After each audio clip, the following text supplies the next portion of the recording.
Yes. Good morning, my liege. No, I meant no disrespect. It's quite an early morning. You'll have to forgive me for my lack of enthusiasm. I was instructed to arrive here before the crack of dawn and wait for further instruction. May we continue?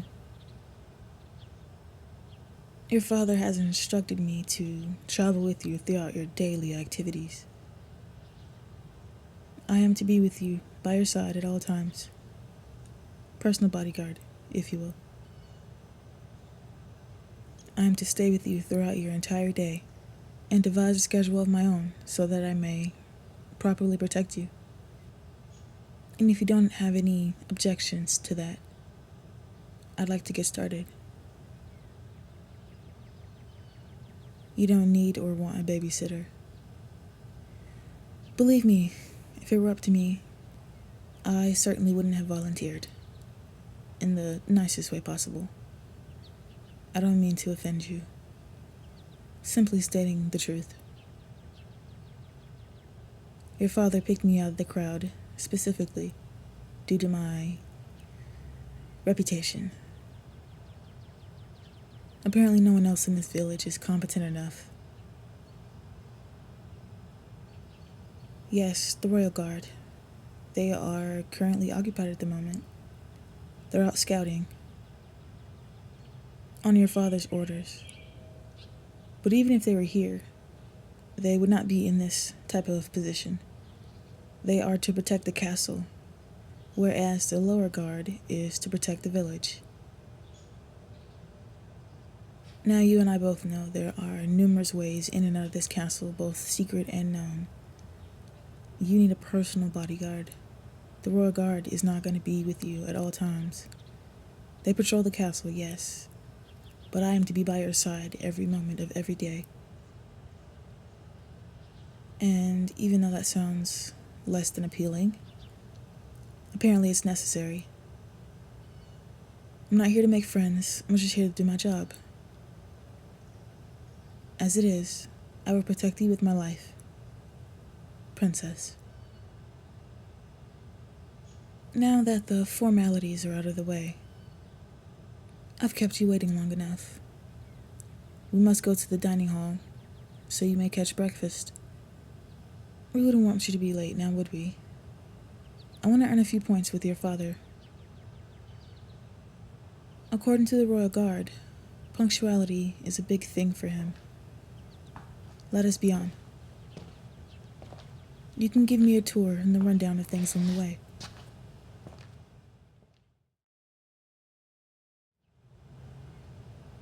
So this is the Grand Hall, huh? I guess I could have figured with the many lines of gold. Gold lining the windows, gold in the floors, marble floors at that, and even in the panes of glass. How typical of a royal. No, that wasn't meant to be an insult. Just admiring the many, many royal features of your home. It's quite lovely here, I bet. Onward. Carry on. So there's the throne room, of course. The dining hall, the east and west wings, the treasury, the bathhouse, royal quarters, the royal bath, and a grand garden. Interesting. What lies on the east and west wings of this castle? Your extracurricular activities. Art, music, language, etc. Interesting. And you go to all of these classes every day. So then, princess, when is your grace period? When shall you rest? Ah, yes, of course. Whenever you should feel like it. I guess that makes sense. You are the princess after all. So what's on the schedule for today then? Dining. Yes, of course, we've been there already. Next up is music, history, and then afterwards is lunch, and then language, and then you tend to the garden, and then dinner. I guess I caught you on a busy day. Your schedule is rather full. Do you ever take breaks during the day? No, lunch doesn't count. Oh, you spend your leisure time in the garden. I heard it's a sight to behold this time of year. I'm more of a inside goblin. I'm not really one with nature at the moment. It's more or less one of my least favorite things to do. I don't know. It's hot, clammy, and I definitely do not like bugs at all. Yeah, I know. Goblins kind of get a bad rep. A lot of humans seem to think that goblins live outside. And don't get me wrong, there are some that do. Just like there are some humans that live outside as well. But there's two sides to every story. The only ones that really live outside are the native tribes. Much like human native tribes. I think a lot of people get us mixed up with ogres. You see, ogres are way too big to build tents and homes and things. So they're forced to live in the wilderness or in caves. Goblins are tiny. Well, I'm not tiny because I'm half human. My father was a goblin and my mother was a human. In my hometown, they're kind of a legendary love story. I guess the king chose me because I looked the most civilized. I hadn't really put much thought into it. Most humans don't really care to know the difference between goblins, ogres, and orcs. Even though there's a very clear difference. They see us all one and the same. They're still afraid of us regardless. In their eyes, all goblins are thieves and all ogres are monsters who destroy everything in their path. And orcs are a mix of the two. But none of this is important now. I honestly shouldn't be talking to you about this. It's not my job to speak. Because it's a distraction. All this effort I put into this conversation should have been going into making sure you're safe. Scanning the area, staying vigilant. I know you don't need a babysitter, but as I said before, neither one of us really have a choice in the matter. I was hired by the king. I take all my orders directly from him. I'm not saying that I won't listen to you. I'm just saying, if he gives an order, I have to listen. So for now, I'll just try to stay off his radar. So far, his only direction has been to stay with you all hours of the day, every minute, from sunrise to sundown, and keep you safe. So that's what I'll do. If anything changes, I'm sure he'll bring it to both of our attention. Your lectures are sure to start soon. Better be early than late.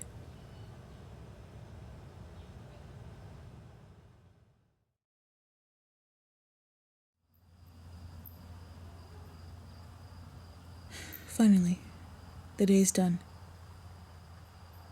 Thankfully, your father has taken it upon himself to set up sleeping quarters for me as well. I know it's not much, but it'll have to do for now. Though I am flattered, I take no interest in sharing a bed with you. If that sounded crass, I apologize. I just mean it's not appropriate. I can't or I won't. I guess the real question here is, why are you fighting it? You would like a stranger to sleep in your bed. No, not making any insinuations or assumptions. I'm just saying if it were up to me, I'd have my own separate quarters. Of course, I could never be angry at the future queen of such a lovely castle and such a beautiful kingdom. Isn't that right? You keep trying to coax the truth. Are you sure that's something you're ready to hear? Are you sure you're not gonna run back and tell Daddy? Huh? I'd rather not have my head on the stake because you got your feelings hurt. It's been a long day, Princess. I think we should just call it a night. End things here before it gets out of hand. I don't hate you, my liege. You just seem a little naive, is all. It's rather disappointing. But what could I expect? You've been sheltered. I can see it in your eyes. The truth is, I never wanted to come here. I never wanted this job. But your father, our king, threatened the lives of some people very important to me. People always say it pays to be the best, but I don't think they know how true that is. You're blind. At first, coming into the castle, I had thought that everyone here was like that. But now I can see it's only your father. No disrespect. You two appear to be complete opposites, yet you have no clue. I bet you've never even been outside of these walls, seen the real world, seen your kingdom for what it is. Have you ever been down with the village folk? Have you ever seen what your father has done to them? Open your eyes. You're gonna be queen one day, and it's in the blood.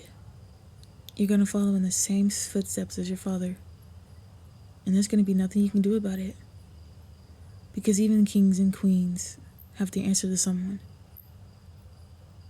This castle holds enough riches to feed 3 kingdoms, yet your village is in poverty. While you sit on your little high horse in your pretty pink bed with your pretty pink pillows on a mountain of gold, your village is ill and starving, madness in its wake.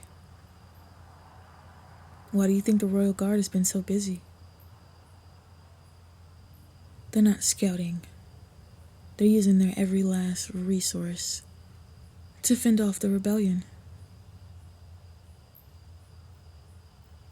You don't look like you quite believe me.